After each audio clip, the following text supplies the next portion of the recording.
What in the hell is going on in our NBA? What's up, folks? I'm Kenyatta Wright of Remo Reels TV, and today I'm trying to talk about the NBA playoffs so far. Weird NBA playoffs. The Phoenix Suns get swept by the Minnesota Timberwolves. And it's a little something that I've talked about with my uncle, who I talk to about basketball all the time. It's kind of like the changing of the guard.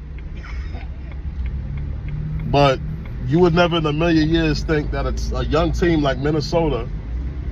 Well, they do have playoff experience, but they don't have enough like Kevin Durant, Bradley Beal, and those guys. They've been around the block a few times, but to sweep a three-headed monster like Kevin Durant, Devin Booker, and Bradley Beal, that's alarming to me. That just tells me that the NBA is changing in a different direction, a better direction. Well, we're not just having teams stack stars together and just get by.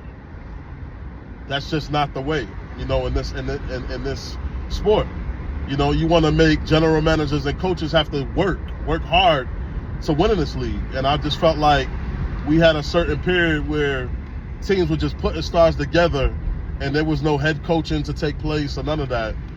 And, I feel like we're getting towards an era where that no longer works. Just having big names is not good enough. Just having stars is not good enough. You have to have great role players that complement each other. And you have to have an organization that is willing to pull the trigger anytime a trade needs to be made, regardless of what big names they have to throw out there to make a change. You need aggressive management. And you're seeing teams like Minnesota, Oklahoma City finally break through. Oklahoma City lost their big three of Kevin Durant, Westbrook, and Harden years ago. And to see them build through the draft, just like the Golden State Warriors did, that's something to be admired. And then you have a team like the Kings, the Sacramento Kings, that took out the Golden State Warriors in the play-in. It's a different game now, folks. And I felt the two championships that set the bar for that on how you build teams now is the Milwaukee Bucks, who beat the Phoenix Suns in the NBA Finals. I don't know if you guys remember that, when they had their stacked team with Chris Paul, DeAndre Ayton, and those guys. Milwaukee took them out with just Giannis and Chris Middleton. And then you had the Denver Nuggets in the finals, beat the Miami Heat, who was a Cinderella team, but they still did it with one star in Jokic, one real star, and one second-tier star in Jamal Murray. You want to call them another star? Well, they had two stars. Same thing like Milwaukee had.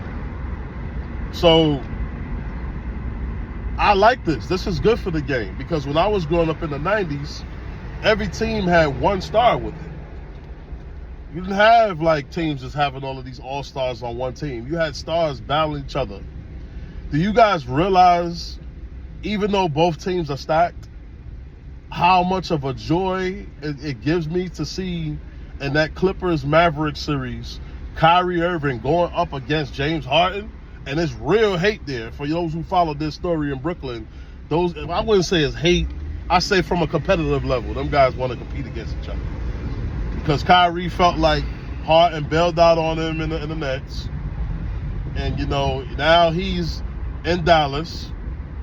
One could even say that if it wasn't for James Harden, Kyrie wouldn't be in Dallas. So this is an interesting storyline. And, to see these guys going back to back to back, bucket for bucket for bucket, going at it, that's old school basketball, folks. That's old school basketball. Michael Jordan going up against Larry Bird and going up against Magic Johnson in the finals. It was star against star. It was no stars aligning with each other. So, man, it just shocked me that Phoenix couldn't at least get one game. It just goes to show you how poorly built they've been built. But no chemistry, no significant role players that that could come in and and do their part. And then those 3 stars, like they're similar players. They all need the ball. Bradley Beal need the ball. Devin Booker need the ball, and Kevin Durant, he all needs the ball. But Kevin Durant can facilitate a little bit. But the rest, those other 2 are high volume shooters. So building a team like that, I'm not sure why, analysts like Keyshawn Johnson picked them to go to the finals. It's just madness. But man, this playoffs has been really, really interesting so far. But anyway, drop your comments below. Let me know what you feel about the changing of the guard. Let me know if you think it's good for the NBA that we're going back to 1 or 2 stars per team and a bunch of role players and teams playing the right way, or do you miss the Big 3 era? I'm K-Dub. This is Remo Reels TV. Thanks for stopping in. Please like and subscribe if you like the channel and like what I had to say. And I'll see you on the next video. Peace out.